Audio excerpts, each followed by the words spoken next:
yeroon nageenyaaf Pretooriyaa deemu woboo haasofsiiseera jedheen fudhadhan. Akkuma Abiy Eertiraa karaa irratti gatee deeme isaanis woboo karaa irratti gatanii deemaniiru kan jedhuun qaba. Akkuma argitanii qophii lolaatu jira biyya keenya keessa. Eenyufaatu qophaa'aa jira waan haaraa miti waan isin argaa baatanidha miidiyaa garagaraarraa. Abiyyi lolatti qophaa'aa jira. Qophii jechuun isa ji'oota baay'ee darbaniif miidiyaarraa dhaga'amaa ture qofaatu hin ta'in dhaadannoo duwwaatu hin ta'in amma loltuu gara kaabaatti achi ol guuruutu mul'ataa jira. Loltuu naannoowwan biyyattii garagaraa keessaa kaampii garagaraa keessaa gara kaabaatti guuruutu jira tokkoffaa. Lammaffaa ijoollee ol adeemtu keessumatti Oromiyaa keessaa ijoollee of hin dandeenye ijoollee kichuu humnaan qabanii akkasa bara dargii afasaa jedhanii guuranii kaampii waraanaatti galchuutu jira. Loltuu leenjifaman walitti qabanii dhaadachuutu jira. Kabaja biyyaa deebifna.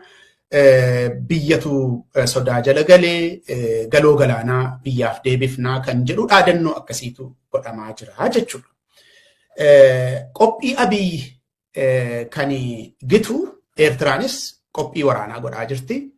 Tigraayis qophii waraanaa godhaa akka inni jiru mul'ateera jechuudha. Kanaaf qophii waraanaatu jira qabatamaatti. Loltuun gama kaabaatti achi ol deemaara kan Abiy kan Eertiraatii fi kan Tigraay immoo Tigraayin keessatti iddoo akka isaan qaqqabataa jiran mul'ataa jira jechuudha. Kun waan ta'aa ture waan ta'eef waan haaraa anarraa dhageessan miti garuu ka'umsa dubbii ta'a qaacisa keenyaaf kan jedhuufi. Garuu maaltu haaraa taasisa lola kanaa kan jedhuni waan tokko lama jedha jalqaba. Maaltu haaraa taasisa lola kana? Lola kana kan haaraa taasisu hawwii isaatu hin ta'in booddeera nan dubbadha. Humnoonni amma lolatti bobba'aa jiran hundumtuu hawwii tokko qabu miti. Hawwii garagaraa qabu. Garuu waan walitti isaan fidee immoo mooraa waraanaa tokko keessa isaan dhaabutu jira. Kanaaf maaltu haaraa taasisa lola amma itti qophaa'amaa jiru kanaa yoo jenne tokko hiriirfama humnootaati. Humnoonni amma hiriirfamaa jiranii akka isaan itti amma ijaaraman kuni haaraadha. Kanaaf haaraa isaan godhaa jechuudha. Maayinni eenyu fa'i kan wal bira goree Tigraay, Eertiraa, Faannoo, Sudaan Albrohaan akka namichi Ingilizii kun jedhaa jiruttis woboonis mooraa kana keessatti dabalameera kan jedhamutu jira. Haa ta'uutii garuu kan Eertiraa, kan Tigraay fi kan Faannoo erga dubbatamuutti ka'ee bubbuleera. Kanaaf mooraan tokko kanadha jechuudha. Mooraan jiru tokko kanadha. Inni lammaffaani akkuma sila isiniif ibse kan yeroo hundumaa waraana kajeeluu fi waraana kan barbaadu tokko Abiyyidha. Abiy humna loltuu biyya Itoophiyaa ijaarratee bifa haaraadhaan qopheessee lolaaf qophaa'aa jira. Kophaasaa miti garuu Sudaaniin akkuma humnoota warra kaan bira nan gora jettee isa bira immoo kan goru RSF yookaan immoo Rapid Support Force kan jedhamu kan Hamitti yookaan immoo Hamdaan Daagaloo United Arab Emirates kan walitti hiite kana lamaantu walii wajjiniin jira jechuudha. Garuu humni kun lamaanii kophaa isaanii miti kan jiran. Kophaa isaanii miti. Deeggartoota qabu. Deeggartoota gaafa Afrikaatii ala jiran qabu. Eenyu fa'i? Tokko akkuma beekamu United Arab Emirates gaafa Afrikaatii alatti. Amma dhiyeenya kana immoo akka Maartiin Ploot nutti mutti namicha Ingilizii kan inni isiniin jedhe sun sila Maartiin Ploot jechuu kooti. Tokko United Arab Emirates lammaffaan Israa'elii. Gaafa Afrikaa keessaa immoo Somaalilaandidha. Maaltu walitti isaan hidhaa booddee haasa'uu dandeenya. Amma garuu mooraa qabsoo kana lamaantu jira. Mooraa qabsoo kana lamaantu jira. Isaan kana waraanatti bobba'uudhaa fi dirree waraanaatti wal arguudhaa fi qophii irra jiru jechuudha. Mooraa lamatu uumamee jira. Amma gaa maaliif haaraa ta'ee hiriirfamni kuni kan jennu referensiin keenya tokko hiriirfama duraan turedha.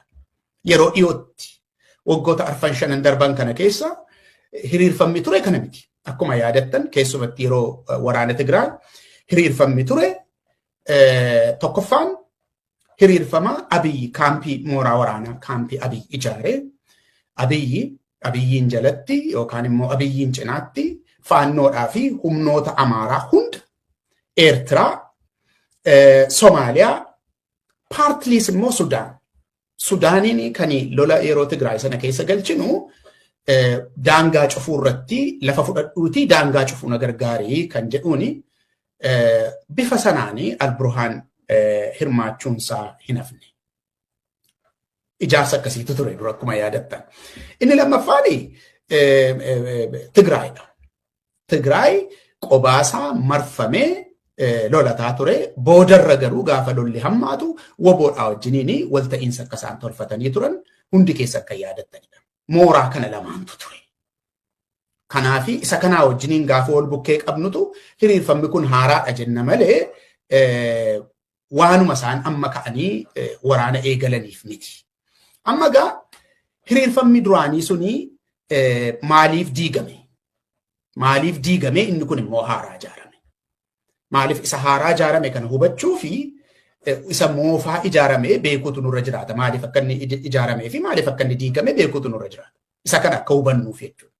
Kanaafanii wanti haaraan tokko hiriirfama humnaatii jedhe. Amma maaliifitu hiriirfamni duraanii sun diigame jennee gaafa gaafannu namni baay'een kan inni deebisu walta'iinsa Pretooriyaatu diigee jedhu. Walta'iinsa Pretooriyaa TDF fi humnoota Tigraay fi Abiyyiin gidduutti mallatteeffametu isaaniin addaan bittinneessee jedhu. Walta'iinsi Pretooriyaadhaa waan sanaa fi shoora olaanaa taphachuunsaa waan wal nama gaafachiisu miti.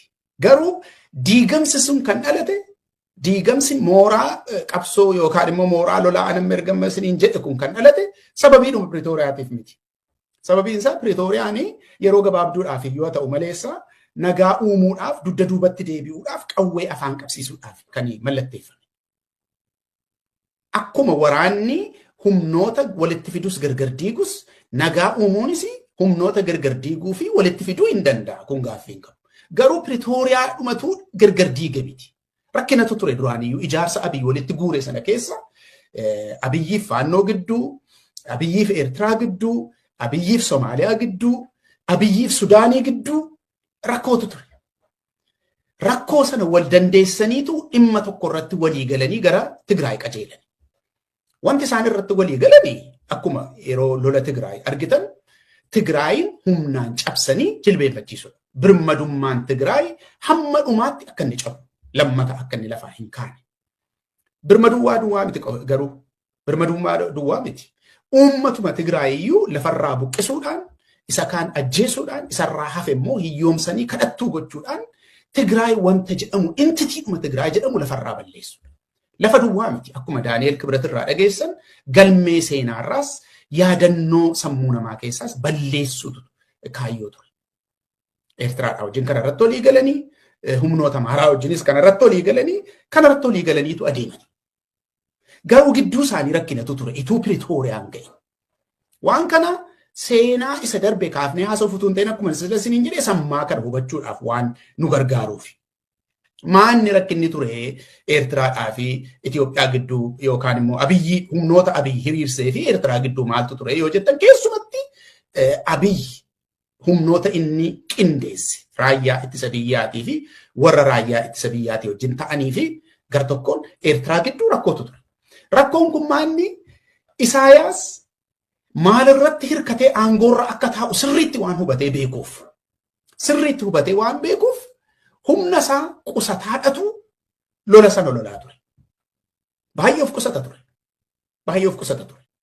Yoo dhageessan ta'ee hin amanamuu jedhaa na gaafadhaa maleessa raayyaan ittisa biyyaa yeroo baay'ee kompleeniin inni kaasu maanni erga nuyi lolleetu nu booddeedhaan dhufuu kan jedhudha. Garuu Eertiraan humna see guutuudhaan dhufte. Humna see guutuudhaan iyyuu dhuftu malee ilaallachaa suuta jechaadha kan isaan lolan. Humni isaanii guddaan kan mul'atu gaafa waraanni gara injifachuu jala ga'uu dhaqanii diiguu, balleessuu, gubuu, saamuu irratti ture. Malee humna loltuu sana eeggachaa kunuunfachaadha kan isaan lola sana keessa dhaqan. Akka deeggartuutti jechuudha. raayyaa ittisa biyyaa of fuuldura buusuudhaan ofii dugda duuba aananii. Gaafa lolli jabaatu dugda duubatti deebi'a. Gaafa humni Tigraayilaaf fuulduratti dhiiba. Akka kanattiin kan deemaa turan. Sababiin isaa Isaayaas aangoorra kan turee fi kan turu humna kanarra dhaabbateeti. Humni kun jalaa rukutamee jennaan Isaayaa aangoorra hin jiru Isaayaas dhumeef jechuudha. Kanaaf humnattii sana qabata isaati waan ta'eef waan inni qabatee ittiin deemu waan ta'eef ilaallachaa of eeggachaa sirbaa ture. Abiyyi garuu Eertiraas humnoota Amaaraas hojii koo jedhanii akka isaan hurraanii fidu itti dhiibaa ture. Lachuun isaanii wal beekuu jechuu kootila. Eertiraan of eeggachaa sirbaa turte waraana sana keessatti Isaayaas fa'a. Humnoonni Amaaraas akkuma kana. Akkuma Eertiraan godhaa turan isaanis. Of eeggachaa. Namoota nagaa irratti yeroo baay'ee humni isaanii jabaataa kan ture waan rekoordidii ta'ee galmee addunyaarra jiru waan ta'eef baay'ee waan wal nu haasofsiisu miti. Abiy jarri kun adeemsa keessa akka miidhamaniif dhumarratti ofiisaatii salphaatti jara kana cabsee jilbeenfachiisee waan barbaadu gaafa Afrikaa keessatti hojjechuu akka danda'u biyyattis biyya Itoophiyaas akka barbaadutti ofiisaatii deebisee caaseffama isaa tolchuu akka danda'u eenyuyyuu kan isaan dorgomu jiraachuu akka hin dandeenye Tigraayin cabsina maqaa jedhuuni Eertiraas humnoota Eertiraas humnoota Amaaraas cabsuudhaaf hojjetaa ture. Korbeettii wal beettiidha Oromoon. Jarris kana beeku turan. Kanaaf muddamatu ture jechuudha gidduu sana. Inni kan biraani ituu Pretooriyaa hin gayinitu rakkinni dhalatee jara kana gidduutti kan inni isiniin jedhu kaayyoo sila ani isinitti hime kaayyoo Tigraayin jilbeenfachiisuu fi Tigraayin dimoogiraafii dhuma isaayyuu balleessuu irratti kaayyoo kaayyeeffame sanatu salphaatti galma ga'uu dide. Lafarra gototame. Yeroo lafarra gototamu sanatti humni Tigraay jabaataa dhufe keessumatti humni loltootaa jabaataa dhufe addunyaan immoo wanta ta'u ilaalee iyyaa dhufe. Iyyaa dhufe addunyaan. Sagaleen dhumaatii Tigraay keessatti ta'uu sagaleen isaa baay'ee dabalaa dhufe. Baay'ee guddachaa dhufe. Kanaaf waraana sana akka jedhanitti xumuruun rakkina ta'ee jechuudha. Maaliif rakkina ta'ee isa jedhu kana garuu isan sila sinitti mirraa amma tokko ilaaluu dandeessu. Eertiraan humna guutuudhaan dhuftu iyyuu malee humna guutuudhaan miti kan loltee saniin jedhee. Humnoonni Amaaraas akkuma kana. Humna guutuudhaan dhaqan malee humna guutuudhaan lolaa hin turre. Kanaafidha makalaakaa yeroo baay'ee naannoo Amaaraa keessatti loltoota makalaakaa kan rukutaa turan loltoota kan miidhaa turan naannoo Amaaraa keessatti grievensii akkasiirraan kan ka'edha. Kanaafi kaampiin lamaanuu kan Abiy ijaaree fi kan Tigraay adeemsa keessa dadhabaa deeme lola kana keessatti. Lola waggaa lamaa taasifame kana keessatti Abiy yeroo loltuun tokko dhumu loltuu kan biraa erga. Meeshaan yeroo gubatu meeshaa kan biraa bitee erga. Tigraayis akkuma kana humni isaanii dadhabaa dhufe adeemsa keessa jechuudha. Warri kan Abiyyis humni isaanii dadhabaa dhufe. Addunyaan immoo gama kan biraa waraana kana xumurtu xumuraayii jedhee dhiibbaarraan ga'utti ka'e. Pretooriyaan kana keessaa dhalate. Yeroo humni isaanii dadhabaa deemu stalemate waan jennuun sana waljifatanii dadhabanii dhaabbachuu. Dhaabbatanii wal ilaaluu kan jedhutu dhalate. Humni lamaanuyyuu hin dadhabbiititti dhufee isin jechuudha. Maanni dadhabbiitu dhufee kan jedhamu kun maalirratti hiika godhata yoo jettanii gaafa humnoonni alaa dhiibbaa irraan ga'utti ka'an dadhabbiin kun ittumaa dadhabbii dhale maaliifi lola dippiloomaasiitti uumame keessumatti Abiy irratti. Yoo argitaniitu ta'ee nacci dabdaabbee wadabee nacci beeta mangisti kan jedhamu namoota waan tokko gatii hin qabne daasporaa kana keessaa walitti guuranii hiriira nuu ba'aa gadi ba'aa nuu iyyaa Ameerikaadhaanii ijji shinaanshii Itoophiyaarraa wanti sun namatti jabina haa fakkaatu malee injifatamuu keessaa laafuu keessaa dadhabuu keessaa waan dhufetu dubbannu. Qeesiin ituu nafin qeesotii gara State Departmentii deemanii gara White House deemanii mootummaa Ameerikaatiin harka keessan irraa fudhadhaa Itoophiyaarraa. Which means Abiy hamma barbaade Tigraayin harukutu lola dippiloomaasii Itoophiyaa irratti bantan kana dhaabaa kan jiru. Garuu Ameerikaan wanti isheen hojjetaa turte yeroo sana Baayiden ture pirezidaantiin wanti isheen hojjetaa turte dhumaatiin namaa hammaachaa waan dhufe keessumatti namoonni nagaan dhumaatiinsa hammaachaa waan dhufee fi ifaan ifatti kaayyoo keessan lafa kaa'atii nutti maa waan lola kana lolaa jirtaniif jedhanii gamalachuutiin gaafatanii dhiibbaarraan geessisaa turan. yoo argitanii ergamaan addaa Baayiden namoota lamatu ture namooti lamaanuu irra deddeebi'anii Itoophiyaadhaa fi United Arab Emirates itti deddeebi'aa turan. Maaliif deddeebi'aa turan? United Arab Emirates diroonii Abiyyiif kenniti. Kanaaf asiin isa qabuudhaa fi diroonii irraa dhaabsisuun baay'ee dirqama ture. Diroonii irraa gaafa dhaabsisanii humnoonni Tigraay galmalee jabaachaa dhufanii akka isaanii hamma Dabra Biraanitti gad dhufan hin beekama. Haa ta'uutii garuu yeroo isaan jabaachaa dhufan sana keessatti yeroo isaan Abiyyiin dhiibaa hamma Dabra Biraanitti dhufan sana keessa jabina sana keessa dadhabbiitu ture. Vulnerability waan nuyi jennuutu ture. Gama ejjennoo humna waraanaatiinis gama dippiloomaasiitiin gama siyaasaatiin humnoota Tigraay keessa dadhabbii guddaatu ture. Injifannoo haa jedhamu maleessa adeemsa sana keessa dadhabbiitu mul'ataa ture. Dadhabbii kana keessaa tokko ga'umsi siyaasaa mooraa Tigraay keessaa dadhabuusaati. Fakkeenyaaf yaadattu yoo ta'e al tokko Saadqaan gaafatamee nuyi Finfinnee dhufnee mootummaa ta'uudhaaf hawwiin qabnu jedhee deebise. Kuni akka warri dippiloomaatotaa booddeerra haasa'anitti naasuu guddaa nuttuumee jiru. Maanni naasuu guddaan suni yoo mootummaa jiru cabsitanii akkasumatti gadhiiftu ta'ee mootummaa ta'uu hin barbaaddan yennaa ta'e ammumaa dhaabuutu sinirra jiraata kan jedhu. Kanaaf booddeerraa waliigalteen haa godhamu yeroo jedhan sana humnoota Tigraay dugda duubatti akka deebi'anis gaafataa turan jechuudha. Humnoota Tigraay gara Tigraayitti ol deebi'a. Tigraayin keessaa baafachuu ture, Tigraay keessaa baafattaniitu diina keessa. Kanaaf Tigraayitti ol deebi'a. Abiyyiin atis dhaabbadhuuti kottaati nagaa uumaa kan jedhu achi keessaa ba'e jechuudha. Gaafa humnoonni Tigraay didanii qophiin siyaasaa ituu hin jiraatin akka dippiloomaatonni jedhanitti gara dippiloomaasiitiinis injifannoo gurguddaan ituu hin jiraatin gara Finfinneetti dhiibaa gaafa isaan dhufanii diroonii duraan irraa qaban sana itti gadhiisuutu dhufe jechuudha. Diroonii sana Abiyyi akka fayyadamuuf deebi'ee akka hin argatuuf Abiyyiin bira deebi'anii goruutu jalqabame jechuudha. Baay'ee waan nama ajaa'ibudha. Kanarraan kan ka'edha Piriitooriyaan kan dhalate. Lachuu dirqamaniiti kan Piriitooriyaa dhaqan. Dirqamaniiti. Egaa erga Piriitooriyaan ta'eeti waan dhalate argitaniitu. Eertiraan lola irratti hirmaadheetanii dividendii nagaa yookaan immoo bu'aa nagaa irraa argamu akkaataa itti lolli kun dhaabbatu irratti naffeeramne kan jedhuuni akka lolli itti fufu fedhii agarsiifte Abiyyi garuu sanaaf fedhiin agarsiifne ture. Keessaa deebi'uu barbaade. Sababiinsaa Abiyyi isa Ameerikaan dhiibbaarraan geessiste duwwaatu hin ta'in haalli sun akka sanatti jabaatee itti fufuunsa keessumatti akkaataa itti humnoonni Tigraay hamma Dabra Biraanitti mo'atanii dhufan sana gaafa ilaalu wanti kuni kufaatii isaa akka inni dhalu akka inni funyaaniin isa dhaabu bareera Abiyyi. Kanaaf nagaa uumuudhaaf dafeetu ofirra galagalee eeyyee nagaa nan uumaa jedhee fudhate Piriitooriyaan kana keessaa ba'ee Piriitooriyaan dhalachuurraan kan ka'e humnoonni Amaaraa akkuma argitan hin mufatanii humnoonni Eertiraas hin mufatanii kanaaf kaampiin Abiyyi ijaare hin diigamee jechuudha. Gidduu kanatti immoo Sudaanitti waraanni jalqabame. Alburhaanii fi warra RSF gidduutti waraanni jalqabame.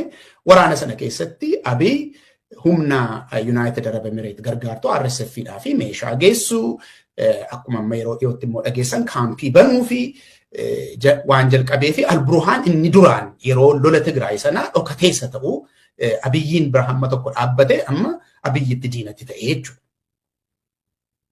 Mooraan waraanaa Abiyyi duraan ijaare sun haala kanaan diigame ture. Amma mooraan sun akkamiinii diigame jennee ilaaluun keenya akkuma sila isiniin jedhe inni kun carraansaa maa inni kan jedhutti nu geessaa jechuudha. Kanaafan sana haasa'uu barbaade. Mooraan ammaa maal of keessaa qabaa isiniin jenne? Mooraan ammaa kan inni of keessaa qabu kana Maartiin Piloottu dhufee Twitter irratti kaasee booddee maaliif Maartiin Piloot dhufee kana dubbate jedhu nan kaasa booddee garuu akka Maartiin Piloot nutti himetti Twitter peejii isaa dhattanii ilaaluu dandeessu. Eertiraan, humnoonni Tigraay, Faannoon, Woboon fi Sudaaniin Alburhaan mooraa kaampii tokko dhaabbataniiru isiniin jedheera. Kana kan hime Maartin Piloot.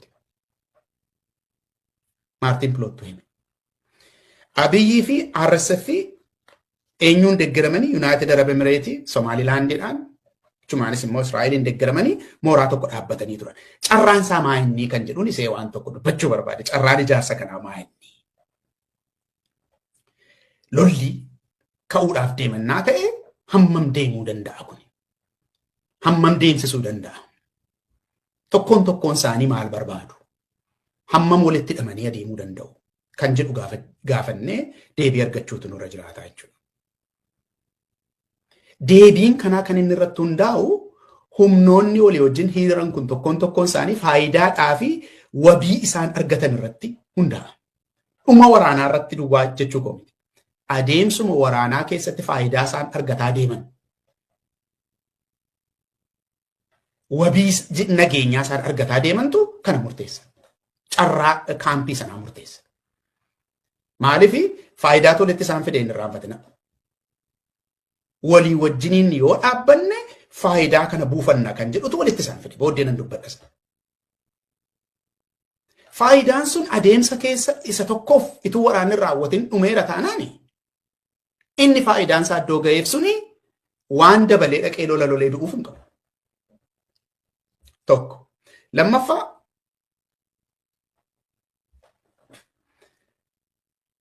kan hamma dhumaatti dhaabbachuu danda'u warra nama sanitti mee kana keessa hamma dhumaatti maaliif waraanni kun dheerachuu danda'a. Eenyutu hamma dhumaatti dhaabbachuu danda'a waraan kana keessa yoo jettani yookaan muraasa yookaan immoo hin jiru iyyuu ta'a. Maaliif teenshinii jirutu jira waan ta'eef akkuma kanaan dura yeroo waraana Tigraay jedhe sana teenshiniitu jira as keessas muddamatu jira mooraa kana keessas.